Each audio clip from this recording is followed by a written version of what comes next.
अस्सलामुअलैकुम दोस्तों, कैसे हैं आप सब। मैं आप सबको यूट्यूब चैनल इंग्लिश लिटरेचर पे वेलकम कहती हूँ। आज की इस वीडियो के अंदर जो हम स्टोरी कवर करने जा रहे हैं दैट इज़ द नोज़, जिसको लिखने वाले हैं निकोलाई गोगोल। निकोलाई गोगोल ने द नोज़ के थ्रू क्रिटिसाइज किया है रशियन के अंदर द टेबल ऑफ रैंक्स को। द टेबल ऑफ रैंक क्या था? एक फॉर्मल लिस्ट थी पोजीशंस की और रैंक्स की, मिलिट्री के अंदर, गवर्नमेंट के अंदर, कोर्ट ऑफ इम्पीरियल रशिया के अंदर। और इस टेबल ऑफ रैंक की वजह से जो सिटीजन्स थे उनके सोशल एंड इकोनॉमिक स्टेटस का पता लगता था। और जो स्टोरी लिखी गई थी इसको कैटेगराइज करना बहुत डिफ़िकल्ट था। इसके अंदर हम लोग को रियलिज्म भी नज़र आता है, मैजिक रियलिज्म भी नज़र आता है, अब्सर्डिज्म भी नज़र आता है। मतलब different kind of theories can be applied on it. ठीक है, इसके ऊपर अप्लाई की जा सकती हैं। ये जिस टाइम पे लिखा गया, जो लिटरेरी पीरियड था इस वर्क का, वो था रशियन एनलाइटनमेंट। और टाइम पीरियड कुछ 1835 से 1836 का टाइम पीरियड था जब प्ले लिखा ये स्टोरी लिखी हमारे राइटर ने। तो एनी हाउ, जो हमारा रिस्पेक्टिव वर्क है इसका यानरा शॉर्ट स्टोरी है। सेटिंग हम लोग को सेंट पीटर्सबर्ग नज़र आएगी रशिया के अंदर। इसके अंदर हमारा point of view third person limited होगा। थीम की बात की जाए तो insecurity, masculinity, identity, absurdity, magic, reality, fashion, appearances, status, ये इसके इम्पॉर्टेंट थीम है। अब्सर्डिज्म एंड मैजिक रियलिज्म बहुत ज़्यादा इम्पॉर्टेंट थीम है इस शॉर्ट स्टोरी के। इन दोनों को आपने माइंड में रखते हुए इस जो स्टोरी है उसको सुनना है। मैजिक रियलिज्म, जिसके अंदर मैजिक भी हो इन रियलिस्टिक सेटिंग, जैसे कि हैरी पॉटर है, रियलिस्टिक सेटिंग देखते हैं हम लोग कि आम दुनिया दिखाई गई है, लेकिन वहाँ पे क्या हो रहा है, मैजिक हो रहा है। ठीक है, मतलब जहाँ पे मैजिक भी हो और रियलिज्म के एलिमेंट भी हों, that is known as magical realism. और ऐसी चीज़ें हो जो आपको हैरान कर दे, मतलब फॉर एग्जांपल रीडर तो हैरान हो रहा है, लेकिन जो स्टोरी में हो रही चीज़ें उनको देख के जो करेक्टर्स है वो हैरान नहीं हो रहे होते। अगर आपने 100 ईयर्स ऑफ सॉलिट्यूड पढ़ा होगा तो देखा होगा वहाँ पे जो बच्चे थे वो बर्फ़ को देख के हैरान हो रहे थे, लेकिन जब कारपेट उड़ रहा था तो वो उड़ते हुए कारपेट को देखकर हैरान नहीं हो रहे थे। ये भी एलिमेंट है मैजिकल रियलिज्म का। और हम लोग इसके अंदर देखने वाले हैं कि एक रियलिस्टिक प्लेस के अंदर एक्स्ट्रा ऑर्डिनरी चीज़ें दिखाई जाएंगी। इसी के साथ साथ हम लोग सरियलिज्म भी देखने वाले हैं इसके अंदर। और मोस्ट इम्पॉर्टेंट मैंने बताया था अब्सर्डिज्म। अब्सर्ड क्या होता है? Useless topic. हम देखेंगे सारी की सारी स्टोरी जो है ना वो नोज के अराउंड रिवॉल्व करेगी, जो कि एक अब्सर्ड मैटर है। ठीक है, और इवन के title itself is also an absurd title. ठीक है, तो हम इसको अब्सर्डिज्म के एंगल से भी स्टोरी को देखने वाले हैं। फर्दर मोर इसके अंदर हम लोग को जो थीम नज़र आने वाला है वो social relations and public life का है। तो एनी हाउ, टाइम को वेस्ट किए बगैर जो हमारी समरी हम करते हैं शुरू। ध्यान से सुनिएगा क्योंकि साथ साथ जो इम्पोर्टेंट पॉइंट्स होंगे मैं क्लियर करूँगी आपको, क्योंकि इस पे से कई ज़्यादा एमसीक्यूज़ भी बनते हैं। तो एनी हाउ, स्टोरी की सेटिंग मैंने बता दी कि सेंट पीटर्सबर्ग है। जब स्टोरी की ओपनिंग होती है तो ओपनिंग होती है एक बार्बर के घर से जिसका नाम है इवान। और 25 मार्च का टाइम पीरियड है, मॉर्निंग का टाइम है। एनवायरनमेंट हम लोगों को यहाँ पे रियल एनवायरनमेंट दिखाया गया है और वहाँ पे लेकिन साथ साथ मैजिकल इवेंट्स भी हो रहे हैं। बुक का वर्ड है एक्स्ट्रा ऑर्डिनरी स्ट्रेंज, मतलब ऑर्डिनरी सेटिंग के अंदर एक्स्ट्रा ऑर्डिनरी चीज़ें हो रही हैं, मतलब मैजिकल चीज़ें हो रही हैं। अब मैंने बताया कि स्टोरी ओपन हो रही है 25 मार्च को। स्टोरी जो है मैंने बता दिया आपको कि इवान जो कि बार्बर है उसके घर से शुरू होती है। अब बार्बर का घर कहाँ पे? उसकी शॉप के अंदर ही है। बार्बर और उसकी वाइफ उसकी शॉप के अंदर ही रहते हैं और बार्बर की वाइफ प्रेस्कोविया बार्बर के लिए ब्रेकफास्ट बना रही होती है। बार्बर, जिसका नाम इवान है, ये एक ड्रंकन मैन भी होता है। और स्टोरी की ओपनिंग होने से पहले हमें बताया जा चुका है, आगे हम देखेंगे कि इसके पास एक पर्सन आया था जिसका नाम कोवालेव था। बहुत ही स्टेटस ऑब्सेस्ड पर्सन था वो। लेकिन इसके आने के बाद और इसके जाने के बाद क्या क्या हुआ, लेट्स सी। अब इवान अपना नाश्ता कर रहा है। जब वो नाश्ता करता है तो नाश्ता करते हुए जो वो ब्रेड खा रहा है वो उसके अंदर उसको एक वाइट स्ट्रेंज थिंग नज़र आती है। वो वाइट स्ट्रेंज चीज़ क्या होती है, वो एक नोज़ होती है। और पेपर में पूछा जाता है कि नाश्ता क्या कर रहा था, ये freshly baked bread and onion खा रहा था। ठीक है, अभी freshly baked bread and onion खा रहा था तो खाते हुए इसकी ब्रेड के अंदर इसको नज़र आती है नोज़। अब वो जब नोज़ देखता है वो तो हैरान हो जाता है नोज़ देखकर, और जो इसकी वाइफ है उसको वो नोज़ देख के बड़ा ही गुस्सा आता है कोवालेव के ऊपर, सॉरी इवान के ऊपर। अब जब इवान वो नोज़ देखता है तो वो अचानक पहचान जाता है ये तो इसके क्लाइंट की नोज़ है, इसका क्लाइंट जिसका नाम कोवालेव है। और वो ये सोचता है कि इसको कोई ट्रबल ना फेस करना पड़े, वो इसकी नोज़ को डिस्पोज कर देगा, फेंक देगा। पहले तो वो इसकी नोज़ को स्ट्रीट में फेंकने की कोशिश करता है, लेकिन लोग इसको वहाँ पे नोट कर रहे होते हैं, वो इसलिए वहाँ पे नोज़ नहीं फेंकता। फिर उसके बाद क्या करता है, ये इसकी नोज़ को रिवर की तरफ फेंकने के लिए चला जाता है। और जब वो रिवर में उसकी नोज़ फेंकने लगता है तो वहाँ पे एक कांस्टेबल जो है वो इसको देख लेता है, और जिस रिवर में वो नोज़ फेंकता है उस रिवर का नाम है नेवा रिवर। एनी हाउ जब ये नोज़ फेंकता है, मैंने बताया कांस्टेबल इसको रोक लेता है, पूछता है तुम क्या कर रहे थे ब्रिज के ऊपर। तो ये ब्रिज उसको ना डिफरेंट काइंड ऑफ एक्सक्यूजेस देता है, फिर कहता है मैं तुम्हारी फ्री शेव करूँगा हर हफ्ते। ठीक है, लेकिन जो कांस्टेबल है वो उसको रिफ्यूज़ कर देता है, कहता है तुम मुझे आंसर दो कि तुम क्या कर रहे थे रिवर पे। और यहाँ पे जो हमारा सेक्शन 1 है यानी कि पार्ट 1 वो एंड होता है। और पार्ट 1 में फर्दर ये भी बताया गया कि जो कोवालेव है ये एक मेजर है जो हर वेडनेसडे एंड संडे को शेव करवाने के लिए जाया करता था इस ड्रंकन बार्बर के पास। और हम लोग को यहाँ पे थीम ऑफ फेमिनिज्म भी नज़र आया। वो कैसे कि जब इसके ब्रेड के अंदर से नोज़ मिली थी ना, तो इसकी वाइफ इसके ऊपर गुस्सा हो रही थी कि इसने अपने कस्टमर की नोज़ काट के अपने पास छुपा ली। और इसके अलावा इसकी वाइफ इसको शाउट कर रही थी गुस्से से कि मैं तुम्हारा पुलिस को बता दूंगी, मैं पुलिस को रिपोर्ट करा दूंगी, सो ऑन। वहाँ पे ये अपनी वाइफ से काफ़ी डरा, तो इट मीन्स वहाँ पे फेमिनिज्म मौजूद था। ऑन द अदर हैंड जो मेजर कोवालेव है, ये क्या है, एक मेजर है, एक अथॉरिटेटिव पर्सन है, एक पावर वाला पर्सन है, तो इसको खौफ भी था। ठीक है, यहाँ पे हम लोग को थीम ऑफ फेयर भी नज़र आया साथ में ही। और यही थीम ऑफ फेयर तब भी हम लोग को नजर आया जब इसका एनकाउंटर हुआ एक पुलिस ऑफिसर के साथ, एक कांस्टेबल के साथ, जब उसने उसको रोका सवाल जवाब के लिए। और फर्दरमोर कॉमिक एलिमेंट भी हमें नज़र आया, कैसे कि जब वो उससे सवाल जवाब पूछ रहा था कि तुम यहाँ पे क्या कर रहे थे ब्रिज के ऊपर, तो इन रिस्पॉन्स वो कहता है कि मतलब पहले तो उसने बातों को बदलने की कोशिश की, डिफरेंट एक्सक्यूजेस दिए, फिर उसने कहा कि मैं आपकी ना हर हफ्ते शेव किया करूँगा फ्री में। ठीक है, तो ये क्या था, ये कॉमिक एलिमेंट था कि चल क्या रहा है, इंटेंस सिचुएशन चल रही है इससे, और ये बात को बदलने के लिए उसको रिश्वत दे रहा है।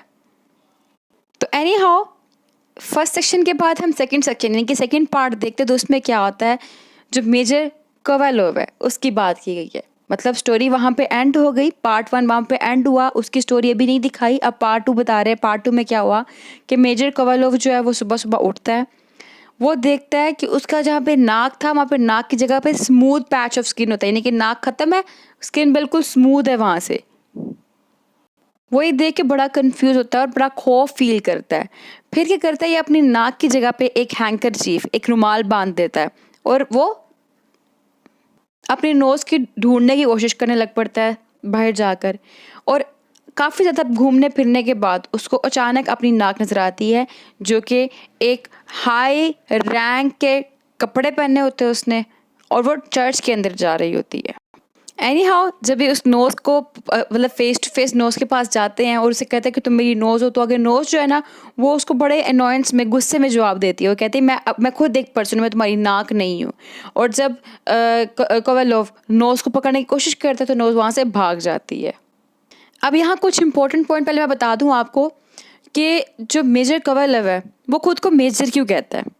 बेसिकली वो अपने सोशल स्टेटस को इंक्रीज़ करने के लिए मेजर कहता है। और दूसरी बात, इसको कैसे पता लगा कि इसके मुंह के ऊपर नाक नहीं है।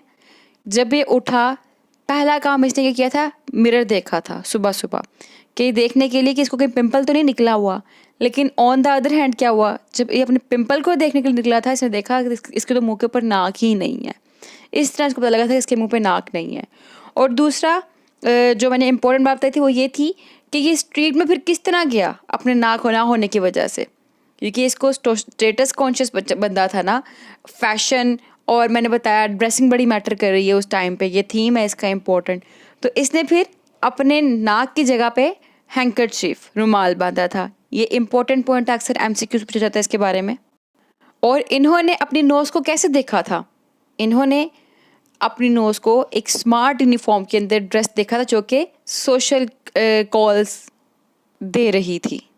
और जब मेजर कोवालोव ने नोज़ से कहा कि तुम मेरी नोज़ तुम दूर चले गई वगैरह वगैरह, तो उस पे नोज़ ने क्या रिस्पॉन्स दिया था? उसने कहा था it does not know what he is talking about, और उसको डिसमिस कर दिया था। और फर्दर हम लोग को यहाँ पे एक कॉमिक एलिमेंट ये भी देखने को मिलता है कि कोवालेव जब अपने नोज़ से बात कर रहा था, उस टाइम इंटेंस सिचुएशन थी, तो ये बात करते करते वहाँ पे एक बहुत खूबसूरत लड़की थी, उसकी तरफ देखना शुरू हो गया, ठीक है, डिस्ट्रैक्ट हो गया, और इतने में नोज़ वहाँ से गायब।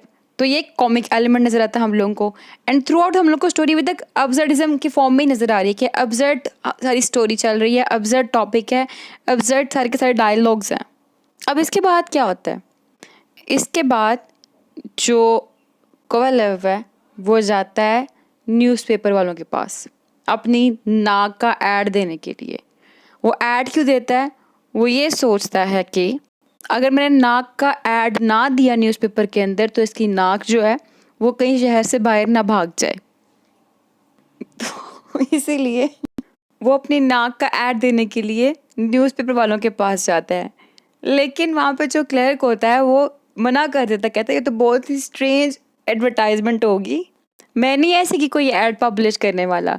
फिर कोवालेव जो अपनी बात को साबित करने के लिए उसको अपना स्मूथ स्किन दिखाता है कि देखो यहाँ से मेरी स्किन देखो, मेरा नाक नहीं है। क्लर्क फिर भी उसको रिफ्यूज़ कर देता, कहता है नहीं मैं कोई भी ऐसे की ऐड पब्लिश करूँगा।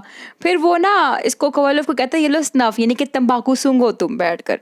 तो आगे कोवालेव कहता है कि मैं पार्टिसिपेट नहीं कर सकता क्योंकि मेरे पास नाक ही नहीं है। और इसको बड़ा गुस्सा आता है उसके ऊपर, क्लर्क के ऊपर, और वहाँ से वो बाहर आ जाता है। फिर यहाँ से वो गुस्से में होकर पुलिस इंस्पेक्टर के पास जाता है। जब उनके ऑफिस जाता है तो अनफॉर्चुनेटली जो पुलिस इंस्पेक्टर होते हैं ना, उन्होंने ना प्लान किया होता है कि आफ्टरनून के बाद उन्होंने अब सोना है, ठीक है। लेकिन जब वहाँ पे कोवालेव जाता है तो उनको देख के ना बड़ा पुलिस जो है बड़ा गुस्सा महसूस करती है, अच्छा महसूस नहीं करती। वो अपने नाक के बारे में बात करता है, पुलिस इसकी हेल्प करने से रिफ्यूज़ कर देती है। आप बड़ा ही ज़्यादा उदास होकर ना अपने घर वापस आ जाता है। जब अपने घर में वापस आता है तो अपने नाक के बड़ा दुख कर रहा था कि मेरे नाक चले गई है। कहती है लेकिन ऐसा सोचता है, कहता है कि लेकिन ऐसा सोचता है कि मेरी नाक हमेशा के लिए तो ना जाए, कभी ना कभी तो वापस आएगी। और फिर ये ना सोचता है कि शायद इसकी नाक इसके पास ही है और ये ख्वाब देख रहा हो, तो अपने आप को ये चुटकी काटता है, पिंच करता है अपने आप को, लेकिन ये जाग रहा होता है, सोया नहीं होता। फिर उसके बाद इसको लगता है कि ना एक औरत है मैडम पोरोचीना, शायद उन्होंने मेरे ऊपर ना स्पेल किया है, जादू किया है, वो चाहती है कि मैं उनकी बेटी से शादी कर लूँ, क्योंकि नाक जो है उसको काटा तो नहीं होगा, क्योंकि काटा होता तो फिर दर्द तो थी नहीं इसको। तो इसलिए उसको लगाया कि उस मैडम ने ना विचेस का बैंड होता है ना वो भेजा होगा यहाँ पे, उसने आके मेरी नाक को यहाँ से उठाया होगा। तो देखे ना स्ट्रेंज चीज़ें हो रही हैं इसके अंदर, नाक का जाना, विचेस का आना, ये सारा कुछ क्या है, ये मैजिकल रियलिज्म है, रियलिस्टिक सेटिंग के अंदर हो रहा है सारा कुछ। अब जब ये सारी सोच रहा होता है ना, उसी दौरान इसके दरवाजे के ऊपर ठक ठक दस्तक होती है। दरवाज़ा खोलता है तो ये वही पुलिस ऑफिसर होता है जिसको पार्ट 1 में देखा गया था इवान के साथ ब्रिज के ऊपर। एनी हाउ वो आके पुलिस ऑफिसर कहता है कोवालेव को कि उसको उसकी नाक मिल गई है, और वो नाक जो है ना वो कोवालेव को दे देता है और कहता है कि ये जो तुम्हारी नाक थी ना, ये फेक पासपोर्ट के साथ सिटी से बाहर जा रही थी, और जो इसको सिटी से बाहर भेज रहा था उसके लिए वो वर्ड यूज़ करता है रास्कल। कहता है वो भी इसके साथ इन्वॉल्व था, वो बार्बर था, और अब वो पुलिस स्टेशन में बैठा हुआ है। अब ये सब कुछ बताने के बाद जो है पुलिस ऑफिसर कहता है मैं जा रहा हूँ यहाँ से। कोवालेव जो अपनी नाक को देख के बड़ा खुश होता है, वो सोचता है मैं कैसे इसको वापस अपने नाक को लगाऊं। वो बहुत दफ़ा ना अपनी नाक को अपने मुंह के ऊपर लगाने की कोशिश करता है लेकिन फ़ेल हो जाता है। फिर वो डॉक्टर के पास जाता है, डॉक्टर से कहता है मेरी नाक को मेरे मुंह पे लगा दो, जितने पैसे मांगोगे मैं दूंगा। डॉक्टर उसको डिक्लाइन कर देता है, रिफ्यूज़ कर देता है और कहता है कि तुम्हें चाहिए कि तुम अपनी नाक को ना एक अल्कोहल के जार के अंदर प्रिजर्व कर लो या तुम इसे मुझे बेच दो। लेकिन जो हमारा प्रोटैगनिस्ट है यानी कि कवलव है, वो रिजेक्ट कर देता है। फिर डॉक्टर चला जाता है वहाँ से। अब इसके बाद इसको ना गुस्सा आता है उसी पोडोचीना के ऊपर। ये उसको लेटर लिखता है क्योंकि इसको लगा था ना कि उसने इसके ऊपर स्पेल किया है। उसको धमकियाँ देता है कि तुम्हारे खिलाफ वो लीगल एक्शन लेगा, तुमने मेरी नाक उतरवाई है वगैरह वगैरह। आगे से इसको लड़की रिप्लाई करती है कि मुझे क्या पता तुम क्या कह रहे हो, मेरे तो इस जहन में कोई इस तरह का मतलब आइडिया भी नहीं है। मतलब लड़की कहती मुझे तो कोई आइडिया नहीं तुम किस बारे में बात कर रहे हो। लेटर रिसीव करने के बाद कोवेलोव को लगता है कि हाँ वो इनोसेंट है, उसने कुछ नहीं किया होगा। अब इसके नाक के बारे में जगह जगह अफवाहें फैलने लग पड़ी हैं। लोग इसके नाक के बारे में बातें कर रहे होते हैं, गॉसिप कर रहे होते हैं और उसके बाद जो है ना वो बड़ा इंटरेस्ट शो कर रहे होते हैं इसकी नाक के बारे में। लेकिन कुछ कुछ वहाँ पे लोग थे जो बड़ा ज़्यादा दुख कर रहे थे इसके नाक के इस एक्ट के ऊपर जो इसके नाक के साथ हुआ है। फिर पार्ट 2 जो है यहाँ पे ख़त्म होता है। फिर पार्ट 3 शुरू होता है जिसमें हम देखते हैं कि 2 वीक्स लेटर राउंड अबाउट 7 अप्रैल का टाइम था, जिस टाइम कोवेलोव की जो नाक है मैजिकली वापस उसके फेस पे आ जाती है।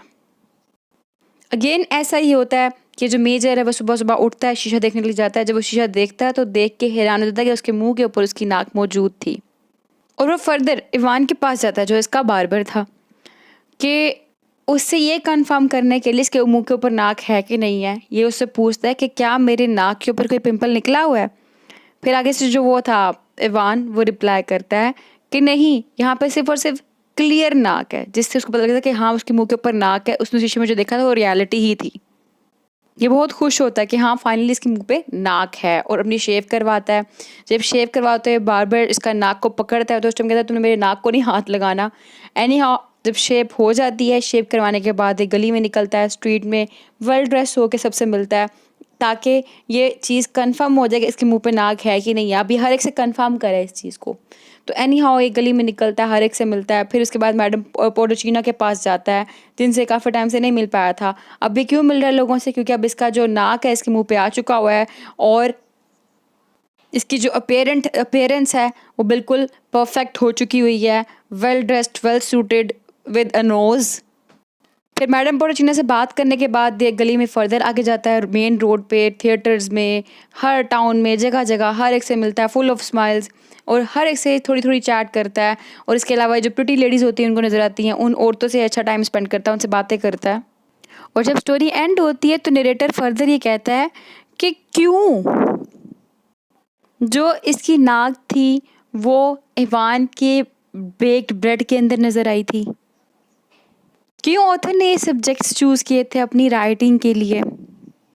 और इस तरह के क्वेश्चंस करने के बाद नरेटर फर्दर कहता है सच was the story that occurred in the northern capital of our fast country. और फर्दर कहता है such incidents do happen in the world really but they do happen. और इसकी एंडिंग भी सिंबलाइज कर रही है थीम ऑफ अब्सर्डिज्म को, मैजिक को एंड रियलिटी को। और ये जो लास्ट लाइन है ना ये तो स्ट्रॉन्गली रिप्रेजेंट कर रही है मैजिकल रियलिज्म के थीम को। कहता है कि जो अनएक्सप्लेनेबल थिंग्स होती हैं ना या इवेंट्स होते हैं वो पार्ट है लाइफ का, एवरीडे लाइफ का। ठीक है, तो that's all about the story. I hope कि आपको इसकी स्टोरी क्लियर हो चुकी होगी। Thank you for watching this video. दुआ में खास याद रखिएगा। Stay tuned with us. अल्लाह हाफिज़।